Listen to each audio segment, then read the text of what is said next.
Hello students. आज हम देखेंगे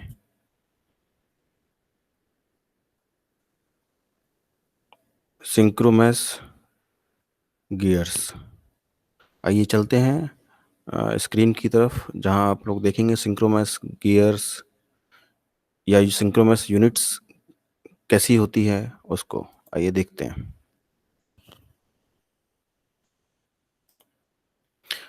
आप लोग जहां स्क्रीन पे देख रहे होंगे, आपके सामने दो डायग्राम बने हुए हैं, जिसमें एक लिखा हुआ है सिंक्रोनाइजिंग यूनिट की न्यूट्रल अवस्था। मतलब ये सिंक्रोनाइजिंग यूनिट जो होती है, वो आपके गियर बॉक्स के अंदर, जो आपने इससे पहले दो गियर बॉक्स पढ़े थे, स्लाइडिंग मैश गियर बॉक्स और कांस्टेंट मैश गियर बॉक्स। उसके बाद तीसरा गियर बॉक्स जो होता है वो होता है सिंक्रो मैश गियर बॉक्स। उसके अंदर जो जब गियर शिफ्ट होते हैं तो उसमें जो सिंक्रोमैस या सिंक्रोनाइजिंग यूनिट जो होती है, वो कैसे गियर्स को शिफ्ट करती है, ये उसकी पोजीशंस यहाँ दिखाई हुई है डायग्राम में। एक न्यूट्रल पोजीशंस है और दूसरी आपकी एंगेज पोजीशन है। मतलब एक एंगेज एंड एक डिसएंगेज पोजीशन। तो जो पहली वाली है ये आपकी डिसएंगेज पोजीशन है, ये वाली जो है ये डिसएंगेज पोजीशन है, और ये सेकंड वाली जो है ये एंगेज पोजीशन है। ठीक है। यहाँ हम लोग देखेंगे ये कैसे काम करता है, क्या होता है। तो आप लोग यहाँ थोड़ा ध्यान से देखिएगा डायग्राम की तरफ। बेसिकली ये जो है एक ड्राइविंग गियर है, और इसके ऊपर ऐसे यहाँ लिखा हुआ ब्लॉकिंग रिंग। ये ब्लॉकिंग रिंग दिखाई है उन्होंने। ये क्या है? ये ब्लॉकिंग रिंग है। यहाँ पे ये ब्लॉकिंग रिंग दिखाई है। जैसे ये ब्लॉकिंग रिंग हो गई, इसमें चार ब्लॉकिंग रिंग है। ठीक है। और उसके बाद आपको ये दिख रही है सिंक्रोनाइजर स्लीव। तो आपकी क्या है, ये जो है सिंक्रोनाइजर स्लीव है। मतलब ये पूरी आपकी ये सिंक्रोनाइजर स्लीव हो गई। ठीक है, मैं इसको एक बार फिर से क्लियर हो जाए दिखा देता हूँ सिंक्रोनाइजर स्लीव कैसी है। ये आपकी सिंक्रोनाइजर स्लीव है।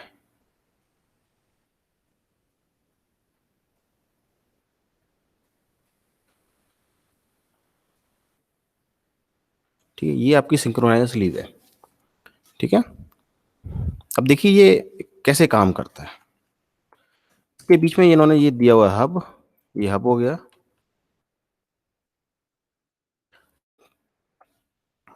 अब जब गियर्स आपके इस तरफ होते हैं,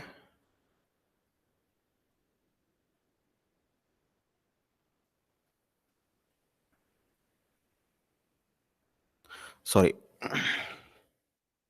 बेसिकली आप देखिए तो आपकी सिंक्रोनाइज यूनिट ये है यहाँ पे। ये कोन टाइप यहाँ दिया हुआ है। जो बेसिकली सिंक्रोनाइजिंग जो होती है वो कोन टाइप होती है।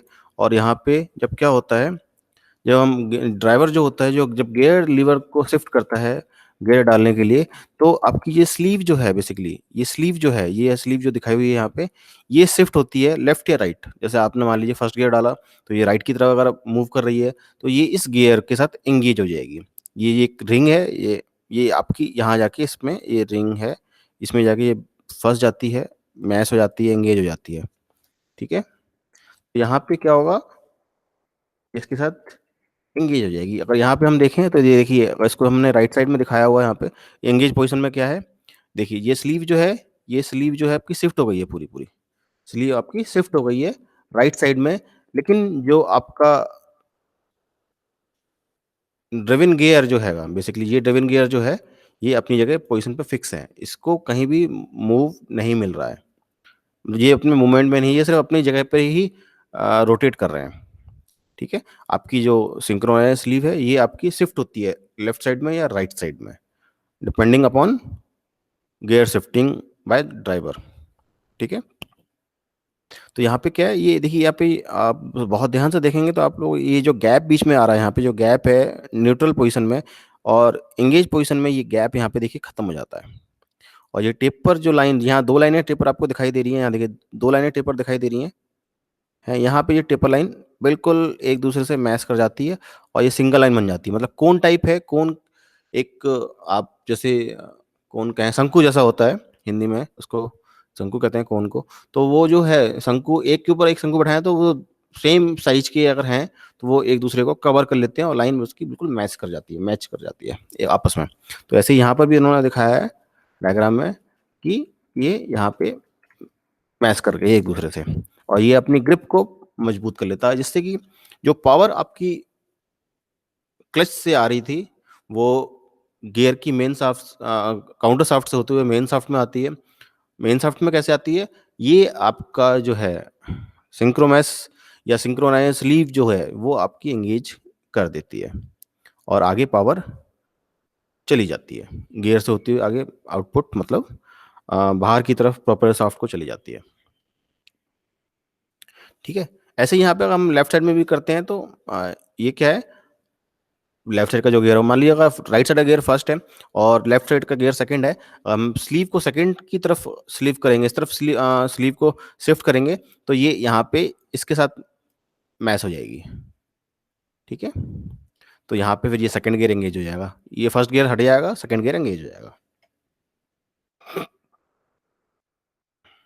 देखिए यहाँ पे इन्होंने लिखा हुआ भी है मैसिंग ऑकर हेयर, मतलब आपका जो फाइनली जो गियर मैच हो रहा है वो इस पॉइंट पे हो रहा है, ये पॉइंट है मैच होने का, ये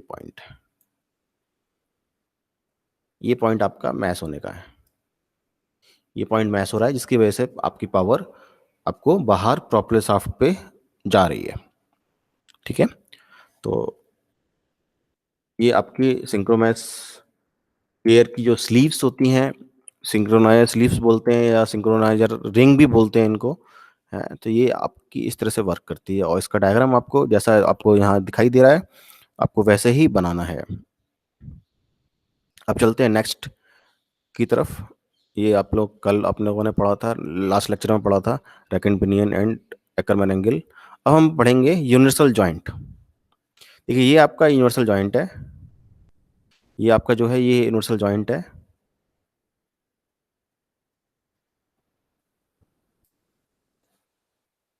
ठीक है, ये आपका यूनिवर्सल जॉइंट है। कि ये कैसे काम करता है, बेसिकली यूनिवर्सल जॉइंट एक पावर को जब हम ट्रांसमिट करते हैं तो एक एंगल पे ट्रांसमिट करने के लिए होता है, यूनिवर्सल जॉइंट यूज किया जाता है। अदरवाइज हम दो शाफ्ट को अगर स्ट्रेट लाइन में अगर हम पावर ट्रांसमिट कर रहे हैं तो कोई दिक्कत नहीं है, शाफ्ट को हम लंबी करते जाएं और उसको सपोर्ट देते जाएं तो वो पावर ट्रांसमिट इजीली होती चली जाती है। अगर हमें मान लीजिए एक कोई जमीन की हॉरिजॉन्टल एक शाफ्ट आ रही है और उसको एक एंगल पे अगर पावर ट्रांसमिट करना है तो या ऊपर की तरफ लेके जाना है पावर को या नीचे की तरफ लेके आना है तो हमें यूनिवर्सल जॉइंट लगाना पड़ेगा पावर ट्रांसमिट करने के लिए। तो यूनिवर्सल जॉइंट का सिंपल सा एक ही फंक्शन है कि ये पावर को एंगल पे ट्रांसमिट करता है, इसकी भी एक सर्टेन लिमिट होती है, उससे ज़्यादा ये नहीं कर सकता। अगर ज़्यादा करना है तो हमें मल्टीपल यूनिवर्सल जॉइंट लगाने पड़ेंगे, एक से काम नहीं चलेगा। ज़्यादा एंगल्स पे अगर ट्रांसमिट करनी है तो शाफ्ट को हम छोटा कर देंगे और यूनिवर्सल जॉइंट की संख्या बढ़ा देंगे। देखिए इसके अंदर क्या होता है, इसके डिफरेंट पार्ट्स हैं। देखिए ये पिवट दिया हुआ है, ये जर्नल हो गए आपके, ये क्रॉस या जर्नल बोलते हैं इनको, ये पूरा ये इस तरह से यहाँ से ये पूरा क्रॉस आता है, ये आपका जर्नल हो गए, ये क्रॉस सॉरी क्रॉस भी बोलते हैं जर्नल भी बोलते हैं। आपकी ये साफ्ट हो गई, ये साफ्ट है आपकी जो कि क्लॉकवाइज या एंटी क्लॉकवाइज रोटेट होती है। ठीक है, उसके बाद ये पिवट जैसा यहाँ दिखाया था पिवट, और बाकी ये क्या है, ये जो है ये योक हो गया। ठीक है, ये आपका क्या हो गया, योक हो गया।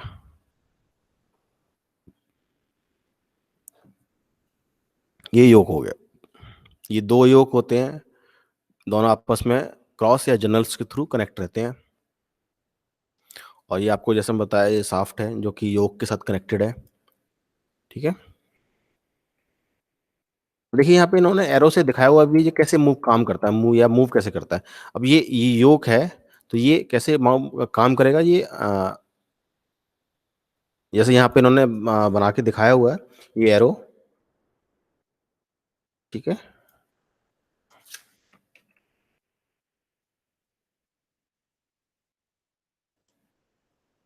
इस तरीके से, इस तरीके से ऊपर नीचे की तरफ ये काम करता है, मतलब ऐसे काम करता है।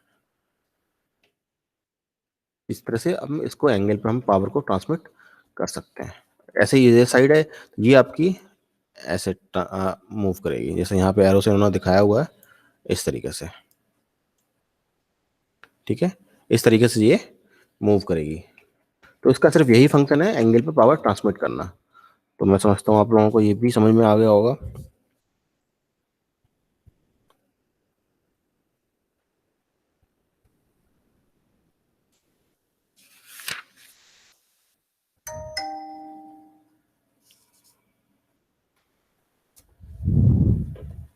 चलिए, आज का जो लेक्चर है वो ये यहीं पर समाप्त होता है।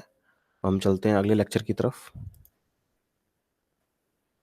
जो कि आपको अगले लेक्चर पे मिलेगा, अब कुछ समय के बाद मिलेगा।